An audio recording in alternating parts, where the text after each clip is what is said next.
Akibat penurunan faktor produksi terjadi lonjakan harga sejumlah komoditas pangan di Pasar Pandan Pacet, Mojokerto. Belajar sejarah sekaligus berwisata, Pendopo Agung Trowulan dapat menjadi alternatif tujuan wisata di akhir pekan. Nongkrong cantik di warung marung dengan ditemani interior unik yang instagramable favorit kaula muda.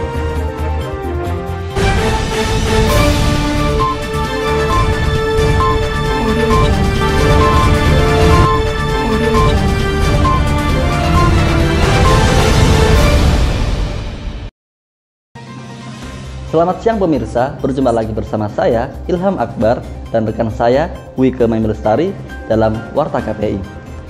Selama 30 menit ke depan, berbagai informasi terkini dan terpercaya akan menemani aktivitas Anda siang ini. Langsung saja kita simak berita pertama.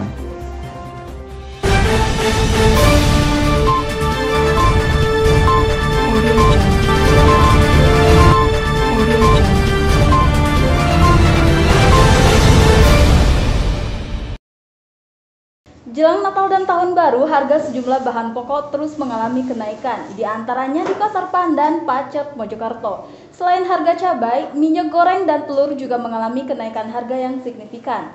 Berita selengkapnya kita sudah terhubung dengan reporter kami, Mutia. Silakan Mutia dengan laporan Anda. Selamat pagi pemirsa, kami memantau bahwa di tempat saya mengabarkan khususnya di Pasar Pandan Pacet Mojokerto ini memang sejumlah harga bahan pokok menaik menjelang tahun baru. Nah, salah satunya ini yang paling signifikan kenaikannya dari beberapa kios yang sudah kami pantau adalah harga cabai, yang mana normalnya per kilo itu di harga 30.000, namun menjelang tahun baru harga cabai menaik pesat sampai 80.000 per kilo. Namun untuk lebih jelasnya, saya mengajak Anda langsung untuk mewawancarai salah satu pedagang di Pasar Pandan di tempat kami mengabarkan ini. Selamat pagi Mas, maaf saya mengganggu waktunya. Saya mau nanya nih Mas, mengenai harga cabai ya. Jadi harga cabai yang dijual di tempat Mas itu berapa? Kalau sekarang sih seperempatnya itu 20, kalau 1 kilo 80. Ya rata-rata 80 sampai 90 per kilonya. Harga normalnya? Harga normal kalau awal Desember dulu itu sekitar 30, ada yang 35 segitu. Sekarang naiknya sudah sangat jauh. Oke. Jadi penaikan harga ini sejak kapan ya Mas yang Mas tahu? Ya mulai pertengahan Desember sampai mau pergantian tahun ini baru. Jadi yang Mas ketahui mengenai penaikan harga cabai ini ya, ini kenapa gitu Mas? Apa dari sellernya atau bagaimana begitu Mas? Ya bisa juga dari permainan gerakan besar itu, bisa juga dari petani juga mulai agak sulit untuk masa panen karena musim hujan juga. Ya bisa juga dengan mau adanya tahun baru ini juga bisa naik banyak juga. Nah, terus setelah Mas tahu mengenai respon-respon pembeli atau masyarakat ini, apa yang Mas tahu respon-respon mereka gitu terhadap harga cabai yang semakin menaik ini? Ya pastinya responnya ya sangat kaget, menguras dompet. Ya begitu. Ya, jadi mungkin yang terakhir nih Mas ya, mengenai kenaikan harga cabai ini, harapannya ini menurut Mas seperti apa? Harapannya ya semoga cepat normal lagi agar bisa membantu rakyat kecil yang sulit perekonomiannya, juga membantu pedagang-pedagang yang kecil seperti di pasar ini agar sedikit bisa membagi uang untuk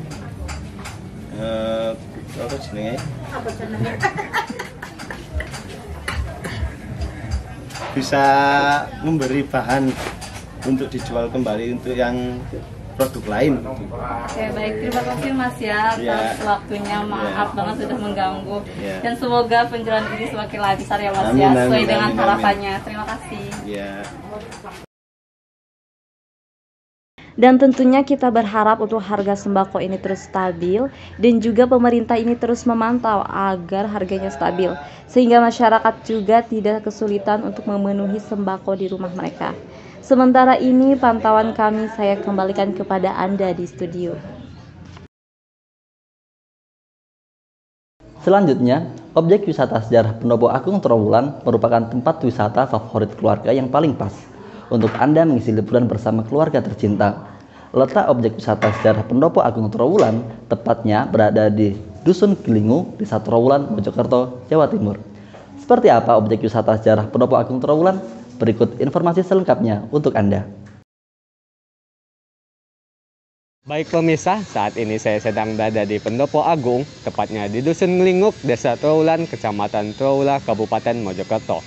Nah, Pendopo Agung ini merupakan salah satu wisata sejarah yang cukup menarik perhatian karena lokasi di area yang dianggap sakral oleh warga setempat. Sehingga pendopo ini kerap dikunjungi orang dari berbagai pelosok negeri. Pemirsa juga bisa menyaksikan langsung beberapa monumen sejarah yang berada di Pendopo Agung.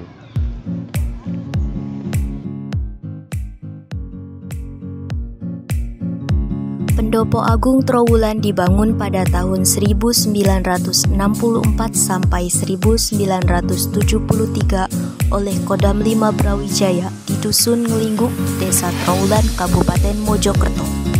Bangunan pendopo konon berada di lokasi bekas Pendopo Agung Kerajaan Majapahit pada masa lalu yang merupakan tempat Mahapati Gajah Mada mengucapkan Sumpah Palapa. Wisata Pendopo Agung Trowulan adalah tempat wisata yang bersejarah serta memiliki destinasi yang mulai digandrungi oleh masyarakat dan anak-anak. Pendopo Agung ini juga memiliki tempat yang cukup menarik karena berada di lokasi yang cukup sakral menurut warga setempat. Mungkin boleh perkenalkan nama dan alternatif dahulu, Pak. Baik, terima kasih. Saya buka masker ya. Nama lengkap saya Insinyur Agung Suryawan Wiranata, MSc PhD. Saya adalah Ketua Pusat Unggulan Pariwisata Universitas Udayana. Ngomong-ngomong, Bapak tahu tempat ini dari mana, Pak? Saya sudah sering di sini karena saya adalah pengagum Nusantara. Jadi Kerajaan Majapahit adalah kerajaan penguasa Nusantara yang terhebat. Intinya saya sebagai anak bangsa mengagumi apa yang telah dicapai oleh para leluhur dulu yang saat ini rasanya sulit untuk mencapai seperti beliau itu. Karena itu saya mencoba hadir, datang, lihat-lihat untuk mencari inspirasi apa yang beliau telah lakukan, yang apa kita bisa perbuat untuk NKRI. Tapi saya ingin tahu, Pak, menurut Bapak apa sih yang menarik dari wisata sejarah Pendopo Agung ini? Kalau menurut saya Mojokerto, khususnya Trowulan ini adalah punya potensi pariwisata yang luar biasa. Kebetulan saya adalah seorang ahli riset perencanaan pariwisata yang biasa mengerjakan perencanaan pariwisata di seluruh wilayah Indonesia.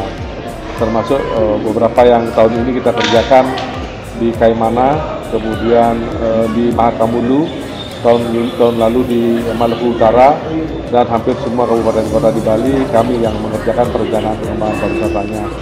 Jadi saya sebenarnya melihat potensinya luar biasa, cuma agak menyayangkan respon dari pemerintah Kabupaten Mojokerto atau mungkin wilayah di sini kurang responsif melihat potensi ini sebenarnya menjadi potensi penghasilan luar biasa bagi daerah termasuk masyarakat setempat.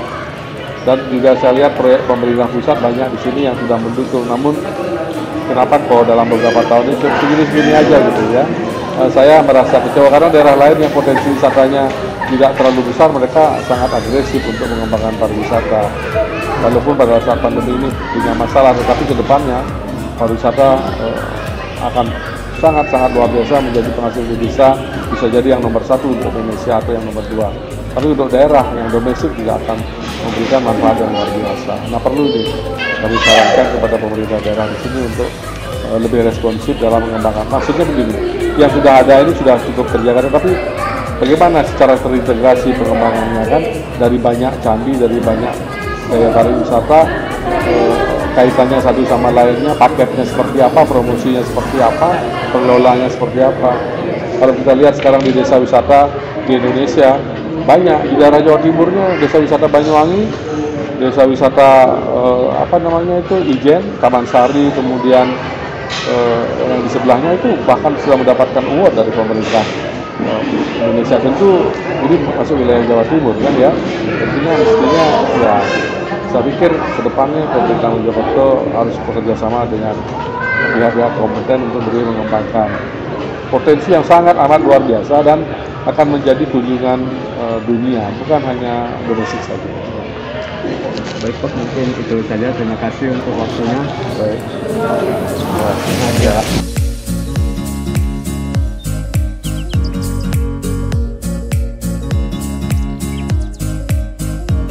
Tim Liputan mengabarkan.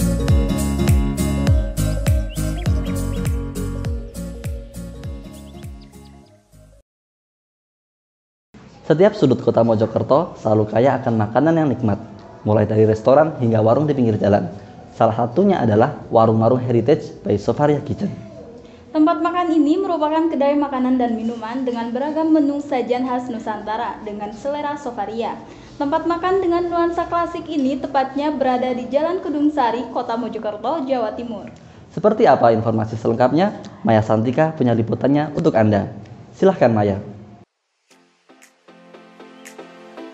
Baik pemirsa, saat ini saya sedang berada di Warung Marung Heritage, yang mana lokasinya ada di Jalan Kedung Sari nomor 369, Kecamatan Magersari, Kota Mojokerto, Jawa Timur. Warung Marung ini merupakan salah satu tempat ngopi terbaru yang mana memiliki konsep yang sangat menarik. Selain indoor, mereka juga menyediakan tempat outdoor. Tentunya sangat cocok untuk nongkrong apalagi di sore hari. Penasaran kan? Yuk ikutin aku. Warung Marung Heritage, sebuah kafe yang berlokasi di Jalan Kedung Sari, Mojokerto ini memiliki nuansa khas Jogja. Dengan interiornya yang unik menjadikan Warung Marung sebagai salah satu kafe hits yang ada di Mojokerto.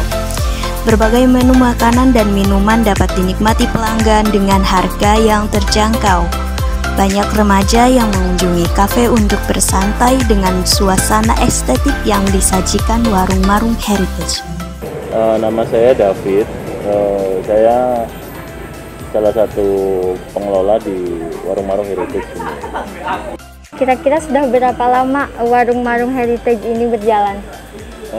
Awal buka secara resminya sih September bulan kemarin, baru September kemarin, awal tanggal 3 September lebih tepatnya. Itu kita masih soft opening, jadi mungkin baru benar-benar grand opening itu 2 minggu setelahnya, ya sekitar pertengahan September itu benar-benar grand opening. Karena soft opening itu kita masih kita batasi untuk pengunjungnya karena masa PPKM juga kan. Kira-kira omset per bulannya berapa? Apakah ada target gitu? Untuk omset sendiri sih awalnya kita nggak mentargetkan, cuma yang penting bisa buka dan bisa diterima oleh umum, kita sudah bagus. Cuman untuk selama kita berjalan omset rata-rata sih antara 100 sampai 150 juta per bulannya. Iya. Nah, untuk apa sih daya tarik dari Warung Marung ini sehingga bisa bersaing sama tempat kuliner lainnya? Menurut kami pribadi sih kita konsisten di kualitas atau konten di kafe atau tempat makan. Apa ya konten utama yang kita jual? Ya produk makanan kita, makanan sama minuman kita. Jadi kita konsisten sama produk-produk yang kita jual. Jadi dari segi kualitas makanan, dari rasa itu kan juga itu ke depan. Iya, kita perhatikan. Jadi kalau kita bisa menjaga kualitas makanan kita biar sampai ke customer itu puas, kita kan jadi pembeda. Di lainnya kan kami fokusnya biar gimana caranya orang itu bisa balik lagi karena rasanya, bukan karena ada apanya gitu. Tertarik sama rasa makanannya. Iya, betul. Kalau hanya tertarik sekedar tertarik tempat saja, mungkin 1-2 kali orang hanya ke sini, habis itu kan nggak mau balik lagi. Kalau kita fokus ke makanannya, minumannya, orang pasti berpikiran untuk balik lagi ke sini.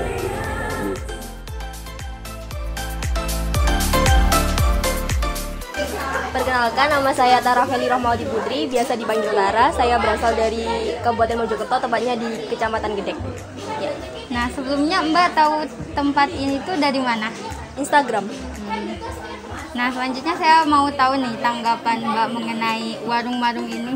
Apa sih yang buat Mbak menarik gitu, tertarik untuk pergi ke warung-warung ini? Pertama, kalau di Instagram ya, kayaknya itu estetik gitu. Terus lihat menu-menunya terjangkau dan banyak banget menunya kayak gitu. Baik, terima kasih ya Mbak ya.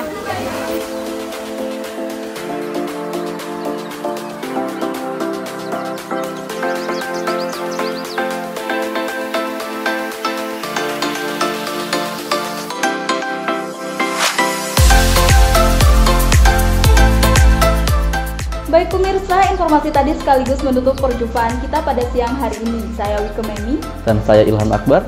Mewakili kerabat kerja yang bertugas, mohon undur diri. Selamat beraktivitas dan sampai jumpa.